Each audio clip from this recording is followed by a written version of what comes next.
Guys welcome to hostel vibes. मैं शुभंकर चक्रवर्ती। मैं आज दोनों बुक का कंपैरिजन कराऊंगा। मतलब दोनों बुक दोनों अलग कोचिंग इंस्टीट्यूट से आते हैं। एक है एलन का मॉड्यूल्स और एक है आकाश का मॉड्यूल्स। सो एलन का मॉड्यूल्स में टोटल फिजिक्स के 6 सेट मिलते हैं, मतलब 6 मॉड्यूल्स मिलते हैं। मेन मॉड्यूल्स 6 होते हैं, उसके बाद एक्स्ट्रा तो बहुत कुछ देते हैं, जैसे तुम्हारा फिजिक्स गुड का हो गया, ये होता है फिजिक्स गुड का, एलन के अंडर में आता है। और बहुत सारे बुक्स है, एनसीईआरटी ग्रासअप, माइंड मैप्स, बहुत सारे होते हैं। ओके, और एक होता है एसआरजी बैच के स्टूडेंट्स को दिया जाता है। मेरे पास अभी नहीं है, कुछ है मतलब सेल्फ में ही है। सो उसमें मतलब जो टॉप करते हैं कोटा में, वो लोग मतलब इंडिया में भी रैंक ला सकते हैं। ओके, जो लोग कोटा में टॉप करते हैं वो लोग टॉप 10 में रहते हैं इंडिया में। सो उन लोगों को एक्स्ट्रा बुक दिया जाता है, उन लोगों को एक्स्ट्रा ट्रेंड किया जाता है। ओके, क्योंकि वो टॉप रैंक ला सकते हैं। सो मैं बताता हूँ पहले फिजिक्स का मेन मॉड्यूल जो एलन का आता है, फिजिक्स का मॉड्यूल नंबर 5। इसमें सिर्फ मैग्नेटिज्म का बारे में बात किया गया है। उसके बाद मैग्नेटिज्म खत्म होने के बाद उसमें 4 एक्सरसाइज है टोटल। लास्ट में थोड़ा एसेसन रीजन का आता है, क्योंकि अभी देखो नीट मतलब एक ही हो गया है एग्ज़ाम ऑल इंडिया बेसिस में, NEET national eligibility cum entrance test. Okay, तो इसमें एक ही एग्ज़ाम होता है। और देखो एम्स और जिपमर जो होता है उसमें ही सिर्फ एसेसन रीजन आता है, नीट में नहीं आता था। लेकिन अभी नीट एक ही हो गया, मतलब एम्स और जिपमर नीट में मर्ज हो चुका है। सो अभी एसेसन रीजन बंद हो चुका है, बैन हो चुका है, वो अभी नहीं आता। सो इसमें जो एसेसन रीजन मेरा थोड़ा ओल्ड मॉड्यूल है, तो इसमें जब मॉड्यूल पब्लिश किया गया था तब एम्स भी होता था, इसलिए एसेसन रीजन इसमें दे रखा है। सो तुम अभी एसेसन रीजन मत करो, क्योंकि एसेसन रीजन नहीं आता। और अगर तुम क्वेश्चन को मतलब जो कॉन्सेप्ट होता है उसको अगर स्ट्रॉन्ग करना चाहते हो और उसको अगर बूस्ट करना चाहते हो तो एसेसन रीजन करो, क्योंकि एसेसन रीजन से बहुत कॉन्सेप्ट बूस्ट होता है। क्योंकि तुम मतलब 2 स्टेटमेंट दे रखे हैं, तुमको पता होना चाहिए उस स्टेटमेंट के बारे में, तभी तुम उसको आंसर कर पाओगे। होगा सो एकदम इतना बात नहीं पता कि एकदम घुसते इसमें। सो देखो मॉडल कुछ ऐसा दिखता है, ऐसा कुछ इसका फ्रंट है। और पीछे जो दिख रहे हैं चारों आदमी, ये सब मतलब बता सकते हो एलन के प्राइम मिनिस्टर है। ओके, सो एलन को फाउंड इन लोगों ने किया है। ओके, सो ये बहुत ही महत्वपूर्ण आदमी है एलन के लिए। सो पहले आते इसके बुक के अंदर, तो अंदर जाने के पहले मैं बोल देता हूँ क्या क्या है इस बुक में। देखो पहले तुमको कंटेंट दिया जाएगा इस पेज के एकदम पीछे, जो इस पेज के लगा हुआ जो एकदम पीछे पेज है उसमें दे रखा होगा कि कौन कौन लोग मतलब रैंक निकाल चुके हैं एलन से। मतलब वो लोग 2 इयर्स क्लासरूम कोचिंग लिए थे, ऐसे ऐसे करके उन लोगों ने AIR निकाला।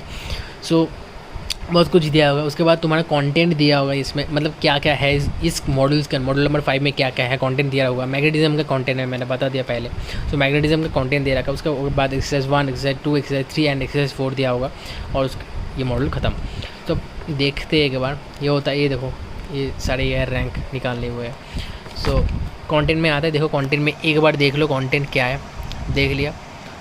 उसके बाद एक्सरसाइज 1, 2, 3, 4 आता है। देखो 1 में देखो एक्सरसाइज जो 1 होता है वो इजी टाइप का क्वेश्चन होता है, और एक्सरसाइज 2 जो होता है वो मीडियम टाइप के क्वेश्चन रहते हैं, और एक्सरसाइज जो 3 होता है वो थोड़ा हायर ऑर्डर थिंकिंग क्वेश्चन रहते हैं। मतलब एक्सरसाइज 3 में तुमको थोड़ा दिमाग लगाना पड़ेगा। ओके, अगर तुम कॉन्सेप्ट क्रिस्टल क्लियर नहीं है और थोड़ा एक्स्ट्रा नॉलेज नहीं है तो तुम एक्सरसाइज 3 का क्वेश्चन नहीं हिला पाओगे। ओके, हिलाने के लिए थोड़ा कुछ मतलब कॉन्सेप्ट तो चाहिए ना। सो 4 नंबर मैंने बता दिया एसेसन रीज़न है, उसमें नहीं आता, अभी नहीं आता, वो बैन हो चुका है। सो पहले जो मैग्नेटिज्म का टॉपिक है, दो टॉपिक आते हैं मैग्नेटिज्म का। तो पहला जो टॉपिक है उसमें थोड़ा थ्योरी वोरी दे रखा है, उस जो मैग्नेटिज्म जो कॉन्सेप्ट होता है तो उस कॉन्सेप्ट में बेस्ड थोड़ा मतलब उस कॉन्सेप्ट को किसने मतलब तैयार किया, जो साइंटिस्ट ने तैयार किया। तो साइंटिस्ट 2-3 साइंटिस्ट है, उन लोगों का बायोग्राफी यहाँ पे दे रखा है, तो तुम अपनी नॉलेज के लिए ये सब पढ़ सकते हो। फिलहाल तो ये सब नीट में नहीं आने वाला। सो मैंने नीट फोकस की ही बात कर रहा हूँ।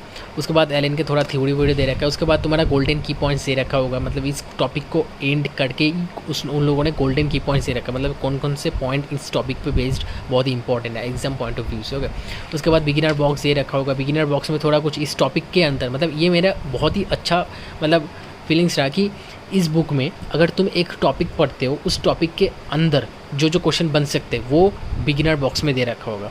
उसके बाद लास्ट में जाके तुम्हारा एक्सरसाइज 1, 2, 3 एंड लास्ट में एक प्रीवाईक्यूज दे रखा होगा, मतलब प्रीवियस ईयर क्वेश्चन पेपर दे रखा होगा कि एम्स में क्या आया था, जीपीआर में क्या आया था, KVPI A6 में क्या आया था, ये सब दे रखा होगा। ओके, सो ये देखो पहले गोल्डन कीपर्स मैंने बता दिया, बिगिनर बॉक्स भी मैंने बता दिया। उसके बाद थोड़ा इलस्ट्रेशन दे रखा होगा। उसके बाद बॉक्स नंबर 3 भी मतलब सब बिगिनर बॉक्स है उस टॉपिक पे बेस्ड। एकदम लास्ट में चले जाते हैं, इसमें थोड़ा मतलब ये देखो एक्सरसाइज वगैरह दे रखा है, एक्सरसाइज 1, 2, 3 ऐसे दे रखा है, मैंने सब सॉल्व किया हुआ है। सो मेरे को थोड़ा हार्ड लगा एक्सरसाइज 3, क्योंकि उसमें थोड़ा क्वेश्चन अपर लेवल के रहते, JEE एडवांस लेवल मतलब इनफैक्ट JEE एडवांस के भी आ जाते हैं वहाँ पे क्वेश्चन। ओके, उसके बाद प्रीवियस ईयर क्वेश्चन पेपर दे रखा होगा, मतलब एम्स, जिपमार सब कुछ सब दे रखा होगा। सो मैंने मेनली फिज़िक्स किया है, मतलब फिज़िक्स के मैंने बहुत सारे बुक्स किया है 11th और 12th में मैंने। और केमिस्ट्री पकड़ लो, मेरे को नहीं आता केमिस्ट्री, ओके। तो मेरे को ये बोलो ऑर्गेनिक मतलब एसिडिक एसिड कैसे मतलब बदल सकते हैं एसिडिक एनहाइड्राइड में, तो मेरे को नहीं आता, ओके। सो मैं केमिस्ट्री में बहुत ज़्यादा वीक हूँ, तो केमिस्ट्री में पढ़ता भी नहीं, डरता भी हूँ केमिस्ट्री से। और बायोलॉजी में मतलब अभी फोकस नहीं कर रहा हूँ उसमें, सिर्फ मैं फिज़िक्स में ही फोकस कर रहा हूँ। फिज़िक्स के 11th और 12th मैंने टोटल कर लिए, मतलब आकाश का भी किए, एलन का भी किए, रेजोनेंस का भी किए, और संकल्प एक नाम मतलब कोचिंग होता है कोटा में, तो उसका जो मॉडल आता है वो भी मैंने किया। और एसी भी तो वो तो करना ही पड़ता है, एसी वर्मा ऐसे लड़ रहा हूँ तो कर ही चुका हूँ। क्योंकि देखो मैं तीनों सब्जेक्ट नहीं पढ़ता, मैं सिर्फ फिजिक्स पढ़ता हूँ, इसलिए मैंने बहुत सारे बुक्स कर लिए। तो उसके बाद आते हैं आकाश में। आकाश में भाई देख लो ऐसा कुछ दे रखा होता है। आकाश में आई थिंक 7 या 8 मॉड्यूल आते हैं, तो उसमें तुमको जो मर्जी तुम कर सकते हो।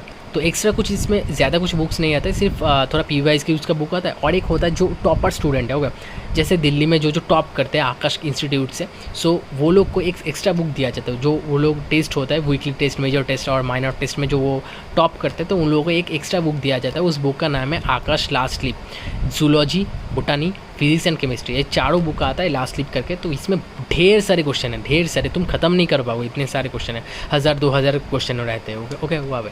सो वो अगर तुम चाहते हो कि उसका PDF तुमको मिले, तो तुम कमेंट कर दो कि आकाश लास्ट स्लीप चाहिए, तो मैं नेक्स्ट वीडियो में वो अपलोड कर दूँगा डिस्क्रिप्शन बॉक्स में। क्योंकि मेरे पास जो कंप्यूटर है मतलब उसमें सब मैंने मतलब सब मैंने वहाँ पे स्टोर कर रखा है आकाश लास्ट स्लीप, ओके।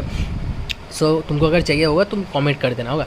तो अभी देखते हैं आकाश का मॉड्यूल, ऐसा कुछ मॉड्यूल होता है, ऐसा कुछ इंटरफेस। मैंने आकाश का जूलॉजी उठाया है, तो आकाश का जूलॉजी देखो, मैंने आकाश का बायोलॉजी केमिस्ट्री नहीं किया है, ओके। और एलन का भी नहीं किया है, मैंने सिर्फ फिजिक्स में फोकस किया। सो मैं बता नहीं सकता इसमें क्या क्या है, तो तुम देख लो एक बार, ओके।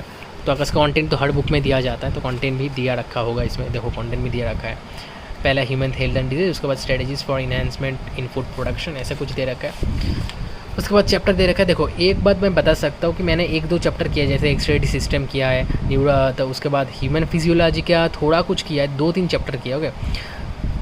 मैंने मेनली एक्सरेडी सिस्टम ही किया है ह्यूमन फिजियोलॉजी में क्लास 11 के। तो उसमें मैंने देखा कि थ्योरी जो दे रखा है ना, थ्योरी में सिर्फ NCERT बेस्ड है, मतलब 99% जो थ्योरी होता है वो NCERT से डायरेक्ट उठा के यहाँ पे चिपका दिया है, वो वहाँ से कॉपी किया, यहाँ पे पेस्ट कर दिया, होगा। सो 1% थोड़ा एक्स्ट्रा दिया जाता है, वो सिर्फ तुमको मतलब एक्स्ट्रा नंबर लाने के लिए, होगा। क्योंकि नीट में देखो भाई 90 क्वेश्चन में से अभी तो क्वेश्चन पैटर्न भी चेंज कर दिया, तो जो 100% में पकड़ लो तो क्वेश्चन है, तो उसमें 98% क्वेश्चन NCERT बेस्ड होंगे। क्योंकि NCERT मतलब जो नीट के मतलब हेड है उसने बोल दिया है कि NTA के जो हेड है मतलब वो लोग तो एक क्वेश्चन सेट करते हैं, तो उन लोगों ने बोल दिया कि क्वेश्चन एकदम NCERT बेस्ड होंगे, ताकि मतलब जो स्टूडेंट्स मतलब कोचिंग ना लेके भी बहुत अच्छा स्कोर कर पाए, ओके। सो वो सब बहुत मतलब मैंने बता दिया। तो पहले आते हैं इस चैप्टर में, ह्यूमन हेल्थ एंड डिजीज है, ये ऐसा कुछ थ्योरी दे रखा है। थ्योरी में मैंने बता दिया कि NCERT बेस्ड है। उसके बाद आई थिंक यहाँ पे नॉलेज क्लाउड दे रखा है, इसमें एक्स्ट्रा नॉलेज दे रखा है, मतलब इस चैप्टर के थोड़ा एक्स्ट्रा दे रखा है। मैंने बताया ना 1% एक्स्ट्रा देगा ही, तो इसमें दे रखा है। थ्योरी पढ़ सकते हो क्योंकि NCERT बेस्ड है, बहुत ही आसान से ईजी लैंग्वेज में बताया है यहाँ पे। सो देखो बहुत ही आसान सा है। उसके बाद इसके एक्सरसाइज दे रखे हैं, एक्सरसाइज कर सकते हो, मैंने नहीं किया क्योंकि मेरे को नहीं आता बायोलॉजी केमिस्ट्री भाई। उसके बाद देखो फिर से नॉलेज क्लाउड, फिर से ट्राई योरसेल्फ, मतलब यहाँ पे क्वेश्चन दे रखा है एक्सरसाइज की तरह, ऐसा कुछ दे रखा है। एक बार देख लो। असाइनमेंट्स मतलब जैसे तुम्हारा मैंने फिजिक्स का एलन के मॉडल में बताया कि एक्सरसाइज 1, 2, 3 होता है, वैसे यहाँ पे असाइनमेंट होता है आई थिंक, तो ये कर सकते हो कि section A, section B, section C भी होता है। और प्रीवियस ईयर क्वेश्चन तो हर मॉड्यूल्स में रहते हैं, क्योंकि बहुत मतलब गोल्ड है, गोल्ड मतलब डायमंड है, पकड़ लो। तुम अगर नीट देने जा रहे हो तो फिजिक्स मतलब प्रीवियस ईयर क्वेश्चन PYQs तुम्हारे लिए डायमंड है, डायमंड, समझ रहे हो। तो ऐसा हर मॉड्यूल में ये रहेगा, तो देखते जाओ, ऐसा कुछ होता है। तो अगर तुमको मॉड्यूल का PDF चाहिए मेरे को कमेंट कर दो, मैं नेक्स्ट वीडियो में अपलोड कर दूँगा डिस्क्रिप्शन बॉक्स में, होगा। ऐसा कुछ होता है, फिर से में ऐसा ही होता है, मेन मॉड्यूल में कुछ ऐसे होता है। तो अब मतलब कंक्लूजन में आता है तुम्हारे लिए कौन सा बेस्ट है, होगा। सो मैं मेनली प्रेफर करता हूँ कि एलन के मॉड्यूल्स करोगे। सो एलन के मॉड्यूल्स में थ्योरी जो दे रखा है बहुत ही आसान सा है, और मैं मेनली फिजिक्स के लिए और केमिस्ट्री के लिए एलन में कोई प्रेफर करूँगा। तुमको अगर बायोलॉजी करना है तो तुम आकाश का प्रेफर कर सकते हो, क्योंकि बायोलॉजी में आई थिंक NCERT के बाहर एक भी क्वेश्चन, 2-3 क्वेश्चन, एक क्वेश्चन पूछ सकता है, तो 4 मार्क्स जाएगा तुम्हारा, उसमें कुछ नहीं जाता, तुमको सिलेक्शन चाहिए। तो एक क्वेश्चन के लिए तुम हज़ारों बुक्स तो नहीं कर सकता ना, तुमको फिजिक्स और केमिस्ट्री और फिजिक्स को भी ध्यान देना। सो बायोलॉजी के लिए मैं बोलूँगा कि तुम एनसीईआरटी करो, आकाश का मॉड्यूल थोड़ा कर लो, हो गया, क्योंकि आकाश का मॉड्यूल सिर्फ एनसीईआरटी बेस्ड ही होता है। और मैं बताऊंगा बायोलॉजी के लिए एलन को मत फॉलो करो, क्योंकि एलन में बहुत ज़्यादा एक्स्ट्रा दिया जाता है बायोलॉजी के मॉड्यूल में, होगा। और एक बात है कि तुम अगर फिजिक्स और केमिस्ट्री लिए करने जा रहे हो, देखो फिजिक्स और केमिस्ट्री जो एनसीईआरटी बेस्ड, क्योंकि ये मैंने बताया आकाश एनसीईआरटी बेस्ड है, तो अगर एनसीईआरटी बेस्ड करने जाओगे ना, एनसीईआरटी में जो लोगों ने एनसीईआरटी किया है फिजिक्स का, वो लोग समझते हैं मेरा मतलब बात कि एनसीईआरटी जो लैंग्वेज यूज़ करता है उसके फिजिक्स के लिए, तो बहुत ही हार्ड होता है, ओके। मतलब एक बार पढ़ के तुमको घंटे समझ नहीं आने वाला, तुमको 1000 बार पढ़ना पड़ेगा उसको समझने के लिए। तो इसीलिए तुम आकाश को मतलब एलन को प्रेफर कर सकते हो, आकाश को नहीं। आकाश में सिर्फ एनसीईआरटी बेस्ड होता तो थोड़ा दिक्कत आने वाला है तुमको एनसीईआरटी में, मतलब एनसीईआरटी क्योंकि एनसीईआरटी बेस्ड है तुमको दिक्कत आने ही वाला है, क्योंकि वो हार्ड लैंग्वेज यूज़ किया गया है। और एलन में वैसा नहीं है। एलन में तुम्हारा जो थ्योरी है बहुत ही अच्छी तरीके से एक्सप्लेन किया गया है, और जो तुम कोचिंग लेते हो उसमें तो नोट्स दिया ही जाता है, वो अगर पढ़ लो वो भी हो जाएगा। तो तुमको मेनली फोकस करना पड़ेगा कि तुम कितनी आसानी से क्वेश्चन सॉल्व करो और कितना स्पीड तुम्हारा है, उसमें ही सब डिपेंड करता है। थ्योरी से वैसे थ्योरेटिकल क्वेश्चन फेस में नहीं आते उतना, बहुत 99% क्वेश्चन ही मतलब न्यूमेरिकल बेस्ड होते हैं, ओके। सो मेरे लिए तो भाई एलन बेस्ड है। अब तुम्हारा चॉइस, तुम क्या फॉलो कर सकते हो। हाँ, क्वेश्चन प्रैक्टिस के लिए हर बुक बेस्ट है, हर बुक जितने सारे बुक्स है तुम्हारे पास वो सब बेस्ट है क्वेश्चन प्रैक्टिस के लिए। लेकिन थ्योरी के लिए तुम सिर्फ एक बुक फॉलो करोगे, तो थ्योरी के लिए हज़ारों बुक फॉलो मत करो, तुम्हारा दिमाग कन्फ्यूजन में चला जाएगा। सो मैं बताऊँगा कि एलन को ही फॉलो करना बेटर होगा। अब तुम्हारा चॉइस भाई, तुम कौन सा फॉलो कर सकते हो, ये तुम पे डिपेंड करता है, ओके। सो तब तक के लिए ओके, बाय।